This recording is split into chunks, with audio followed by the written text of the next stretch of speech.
بچه ها باید کم کم را بیفتم به ثبت نام.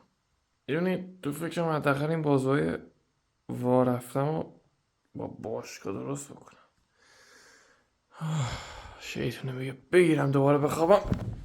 ببین انقدر شلوغ بود و من اعصابم خورد بود اصلا نتونستم نه فیلم بگیرم نه عکس بگیرم، یادم رفت. اون موقع فقط تو فکر انصراف بودم همون لحظه. میدونی همون لحظه تو فکرم رو برم سربازی و چیز بکنم، اوکی کنم برم سربازی. اینقدر حالم به هم خورده با از دانشگاه. به هر حال فقط یه چند تا عکسشون رو تو میدم.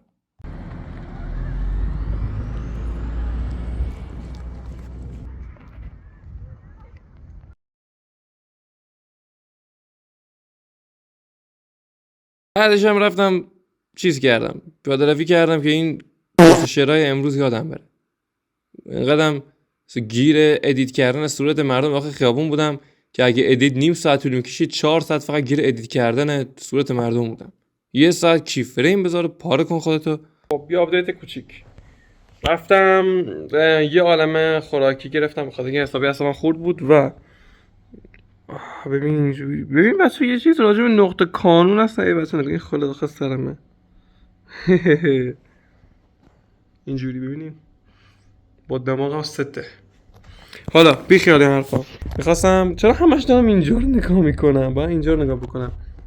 ببینین داشتم میگفتم رفتم بستنی گرفتم، یه دوتا لیوانی. بچه این ماشین عجب سیستم صوتی داره یا خدا اصلا داره میلرزونه زیر پامو. خب نوشابه اسپرایت گرفتم. جدیدن خیلی رگباری زدم رو اسپرایت، نمیدونم خیلی خوشمزه تر از کوکاه. معمولا کوکاکولا میگرفتم. البته بچه نوشابه نخورین، منم فقط گاهی وقت نوشابه میخورم. دوغ بخورین، دوغ. خب حالا بخیال این چیزا، خواستم فقط یکم آشنا کنم با سیستم خودم. خلاصه که بچه من از دانشگاه متنفرم. شیر گرفتم، کیک گرفتم و یک البته اینو من قبلا گرفته بود، چند روز پیش گرفتم. یه بسته یه 15 تایی یا 30 تایی. بذار نشونتون بدم. این ببین نمیدونم بسته 15 تایی یا 30 تایی. حالا بیخیال. کاپوچینو گوده گرفتم واسه من که مثلا صبح دانشگاه. عجب سیستمی داره.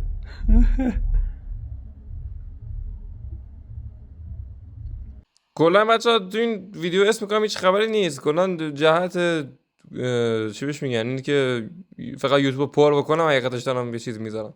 بعدش هم که توی هفته همون اولی که رفتم یه شب کلاب، یه مقداری روحی هم باز بشه، این آشغالات دانشگاه یادم بره و که الان براتون میذارم ببینید و بعدش هم ویدیو رو تموم میکنم دیگه. چی میخواین دیگه ازم ببینید؟